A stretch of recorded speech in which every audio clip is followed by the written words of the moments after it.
said, I'll carry on, I'll keep rambling. This is that video.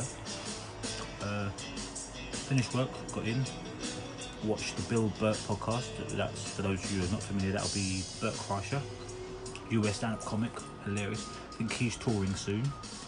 And Bill Burr, also US stand-up comic. Bill Burr's my favourite. Burt Kreischer's second, mixed with Jerry Diaz, Tom Segura, Joe Rogan, Andrew Schultz, Brendan Sharp, Theo Von, Brian Callen, Big J Okerson, and a few others like Bobby Lee and a few others, and Andrew Santino.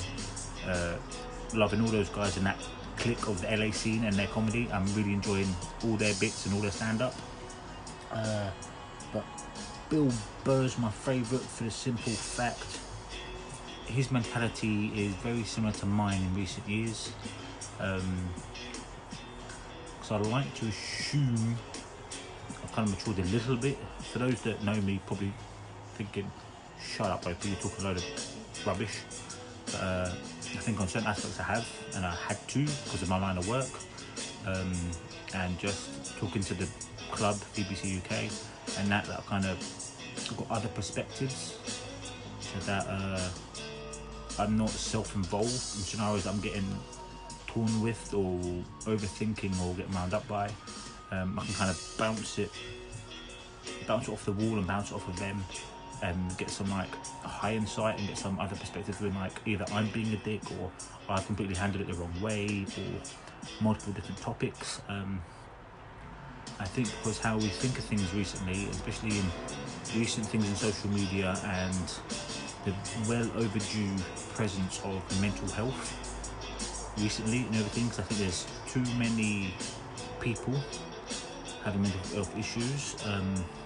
I'm not going to try and be confrontational, but I think the outcry for mental health to be taken seriously is getting better, but it's not nowhere near where it should be. I think that's due to a really awkward stigma that probably old-fashioned blokes have kind of dug into the ground, dug the heels in the past, where it's like we don't suffer things, we bite a lip, whatever, put it in the man jar and stick it on the shelf of stuff that we're going to bring up when it's not coherent. It's like, why has he lost his plot over this mundane thing? Yeah, because that's probably something that we've stuck here on the man shelf, or being gone, no, we'll bottle that emotion up, stick it there, and it just opens up on the worst unrelatable subject ever. Mental health is relatively important for me, but in saying that, I am crap at being a supporter of those close to me suffering with mental health. I am very crap at that. I am appallingly bad at that and being there for others. I am point blank crap, I'll self-admit that. I think, and I spoke to people about it, I think that's due to selfishness, in the sense of I can't really be there for you if I'm struggling to be there for myself. I know that sounds counterproductive and counterproductive as I repeat myself, but I think that's awkward because you hear a lot of people say you help yourself by helping others. I find it hard to be empathetic, helping other people through their stuff, because their stuff's not similar to how my head works. So it's not directly relatable. So I'm just a bit like, whatever's bothering them is something I would be like, there's something to be bothered about, and then stuff that bothers me, they may be the same about. So I just kind of shut that bridge, which is very wrong of me. I'm not too sure, but talking about mental health and relationships and all this stuff on the episode 5, I believe it is, from the Bill Burt podcast today. Funny as hell, but talking about relationships and all this other palaver, which is really interesting to get other dynamics of how you would do, or what you would do if you're older, or if you are an older viewer. What would you go back and change if you could change anything, or what would you somewhat tell yourself if you could? And it was discussed in that podcast that if you could do anything, it will be go back in time and go, right, I'm not going to see you, I'm not going to entertain you, I'm not going to meet you at all or vice versa. I don't want you to meet me because I was the big bad wolf in that relationship. I fucked that person over, or I hurt that person. Like, I wish you never met me, and just cut that, just burn that bridge, shall we say? It was interesting. It's quite it was interesting to listen to a viewer that's considered that over the recent years, as in like, made you think, which was quite interesting for me. Just to hear that other dynamic, and especially to find a podcast that talk about subjects that have been on your head recently. Do you know what I mean? Assume, and stuff like that. But I think there is a very awkward stigma with men's mental health. Is that we're meant to be tough, we're meant to be the hard guys, we're meant to be this and we're meant to be that. In the same standpoint of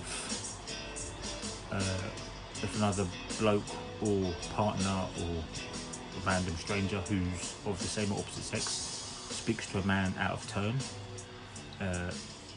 men are not meant to retaliate. With women, of course not, point blank, do not retaliate. But on the same standpoint, it's witnesses to that, which I'm sure you've seen viral videos and other videos of experiments where a man's been very vulgar and loud and aggressive towards a woman and people intervene. But when it's reversed to a woman being that way towards a man, usually get smirks from women giggling about it, men kind of giggling and being a bit like, oh, he's a bit whipped, or he's a bit under the thumb, and other stuff, where maybe that dude who's getting talked to like crap was raised to a standpoint where you don't do negative shit towards women.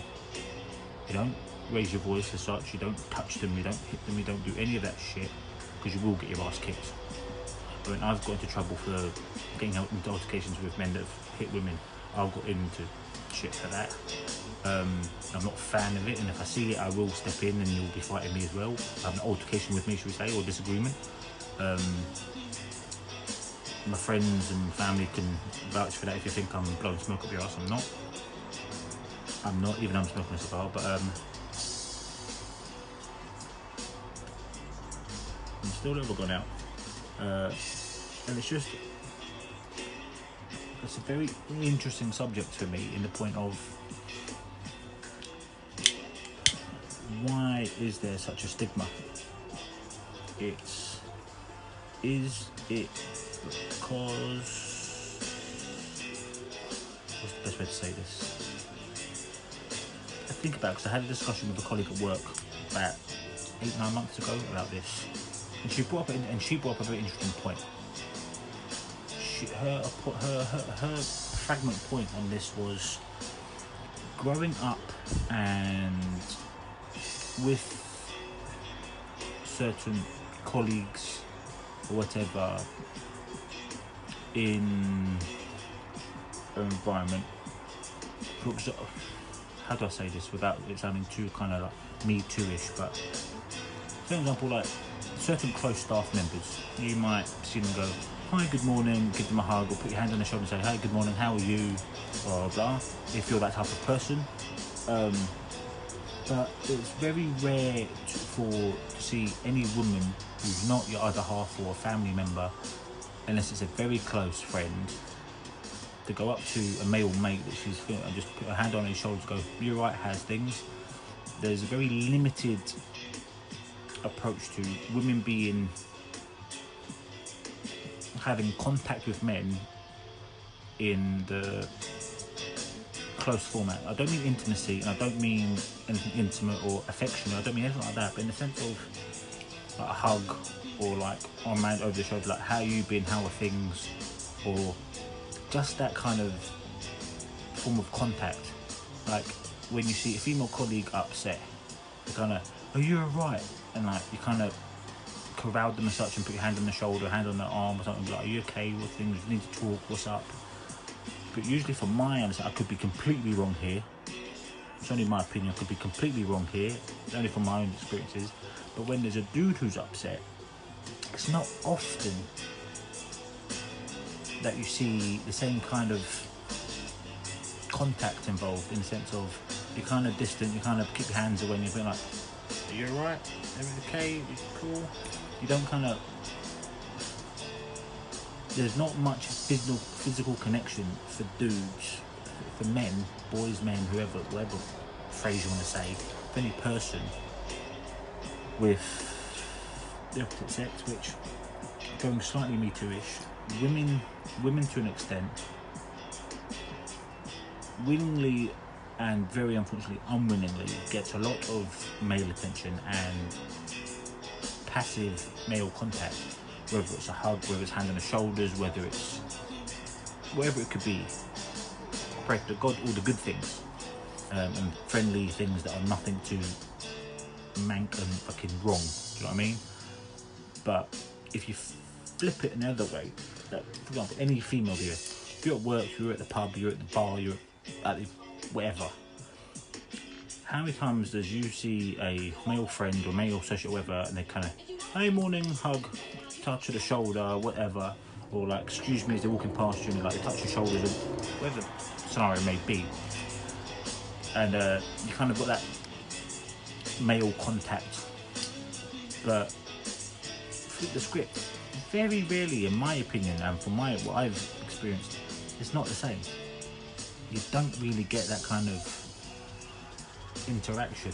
So maybe is that a reason why men have this stigma, like, we've got to be tough, we've got to be sturdy, we've got to be, we don't get upset, we don't cry, we don't do this, we don't express our emotions, we just bottle it, stick it in a jar, put it on the man shelf, and then when something else pisses us off, really, that emotion comes out and we just go brah, and it's like, whoa, why are you so mad for?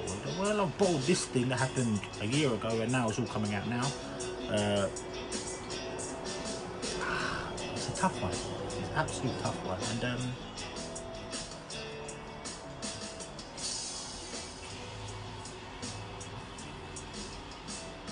I probably will be having a podcast type video thing with Jason the Bearded Commoner on my channel and his channel, of both of us discussing these kind of topics, and which is not just me waffling at you, but trying to figure out the multiple reasons why, emotionally, why some men go through depression and go through hard times without the stereotypical bad childhood, bad family, bad this, bad that, bad. Because sometimes that's not the issue. Sometimes they could have a good childhood. Most of the time they could have a good family, but they still suffer from depression and issues. Whether that's because of social anxiety, whether that's because of anxiety around the opposite sex, not feeling needed, not feeling wanted, not feeling appreciated, but same opposite, whatever floats your boat. If you're asexual, pansexual, z-sexual, bi, homo, hetero, him, they, theirs, him, whatever you identify with, we all suffer from it. And is that because we don't get appreciation enough? Are we in a climate and society where that's not allowed? Or is it because we can get a very awkward, unnatural, quick 20-second burst of appreciation and approval on a social media platform? How many views does a video get? How many likes does a post get? How many retweets does it get? How many thumbs up does it get? How many happy faces? How many hearts? How many wow faces? Because like, oh, someone's noticed me. Oh, someone likes this. Oh, someone doesn't like this. And that's not really what people need. People need face-to-face physical contact with people. But then it's a massive subject, and there's so many multi-dimensional layers to the subject. It's hard for me and my bald head to ramble through it all, but just that someone that goes through good times and bad times, environmentally and atmospherically, with palaver at work, palaver with family, palaver with friends, palaver on all spectrums.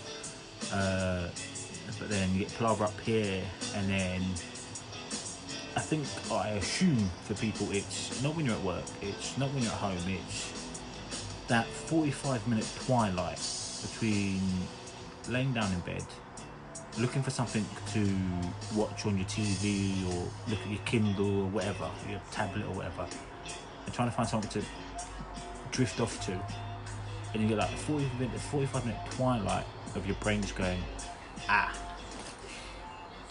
and then you start thinking the most weirdest back to front things of like 10 years ago, 15 years ago, last week, 6 months ago, and like, why did it pan out that way? If I'd done this, would it have been different? If they did that, would it have been different? If and what I've realised is I struggle with this nonetheless, but we can't be pandering to the ifs, we can't be pandering to the maybes, we can't be pandering to the what ifs. If it's done, it's done. We can't take shit back. We can regret it, we can never do it again, we can hopefully never make the same mistake twice, or make the same regret twice. As the old saying, or however it goes, make a mistake once, it's a mistake. You do it twice, it's not a mistake. It's deliberate, it's your choice. You chose to do that, do you know what I mean? So, it's an interesting one. If any of you have, probably quite a few of you are going to think, what waffle are you talking? But if you have any other insight or any other avenues or whatever, comment, or you'll find me on Scott's Fighting OP on Instagram. You'll find me on Scott's Fighting OP on Twitter. If you just want to message me there and go, hey, liked it, hey, didn't like it, hey, I think you're talking a load of waffle or crapple, whatever language you want to use, can do so. You're entitled to your opinion.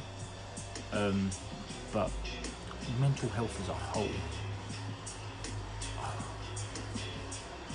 we're losing too many good people due to people with mental health issues, assuming, and we're losing too many good people that suffer with mental health. And look at the last 10 years, how many artists, friends, family, or good people who we don't even know, but they're friends of friends, or they're relatives of relatives, of cousins, or however that we're losing on a daily basis to mental health issues. Yet there's not a lot being said about it, there's not a lot being done about it. The fact of mental health in the workplace being taken seriously is still a very, how many of you could go into work tomorrow, speak to your manager and say, look, I'm going through some stuff, my mental health is not in the best place right now, what can we do about it? How many of your managers will go, huh? And like smirk and giggle at it and be like, I'm assuming quite a few. I'm hoping that isn't the case, but from what I know and what I see out there, that could be a case for a lot of you, which is not good.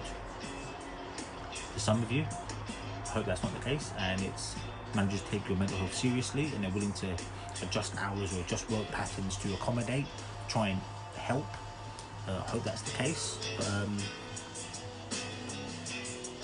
I just don't know, because I can only speak for me at the moment, do you know what I mean? But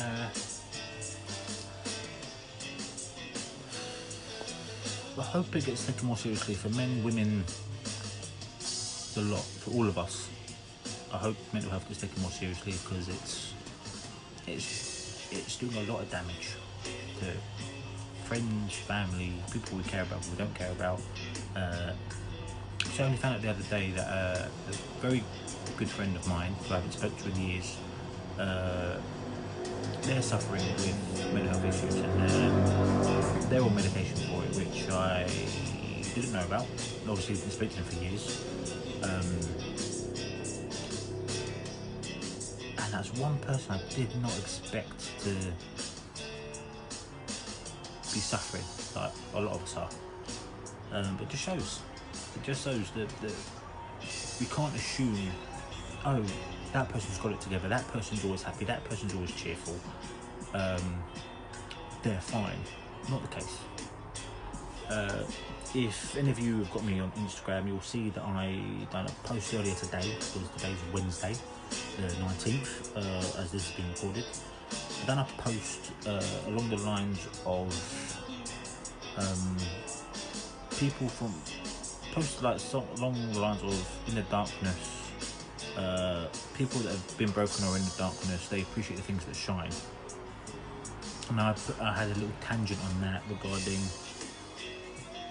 and I copied some statements that I seen from a Robin Williams post, that people that have been broken or have been in dark places or are currently in dark places, we're usually the people that care the most. We're usually the people that wear their hearts on their sleeve, and they're quite protective people, but at the same time rather cautious, as in very protective to make sure you're happy, you're alright, everything's okay for you, but they're quite defensive and protective, letting you into them.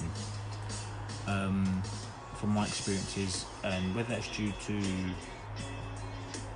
and that could be to the fact of, I know the dark place, I am there, I've been there, I know what that entails. I don't want you there, I don't want you going through that, or I don't want you going anywhere near there, kind of thing.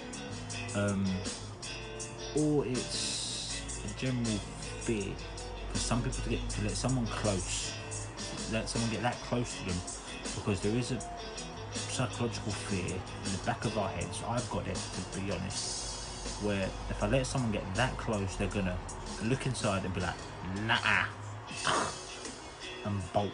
Do you know what I mean? So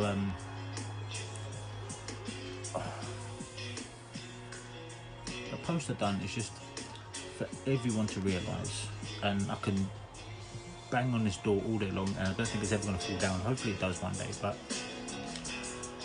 you need to realise that some of the most cheerful, happy, funny people we know and love and care about and care for, or aspire or think as role models, or aspire to be, or love to meet, or share a drink with, or anything like that, they're probably one of the people suffering the most. And it's not easy. It's not easy. We just need to try and remember that, and just be nice. Don't be it all the time.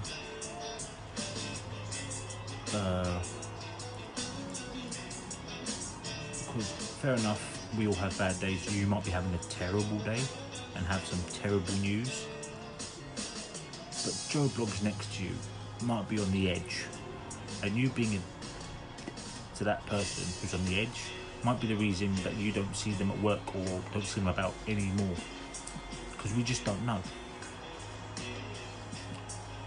So two things: try to be nice as humanly possible all the time. Just try to be nice to be respectful, have manners, be courteous. Just don't be a prat because you can. And just use your eyes, use your ears, and use your noodle. Just try be there. A hypocrite in saying that. I'm not very good at being there for people, but we've got to try a bit harder. We've all got to try a bit harder, people.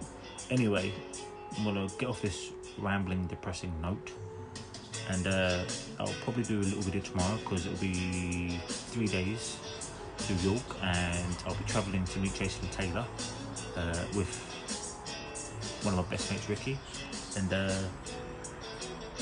I'll do a little video there with those 3 Muppets with me, and should be a funner, more lighter toned, funny, stupid, probably a lot of profanity and swearing, to be fair, my usual lingo, and hopefully I'll see you guys then. Take care.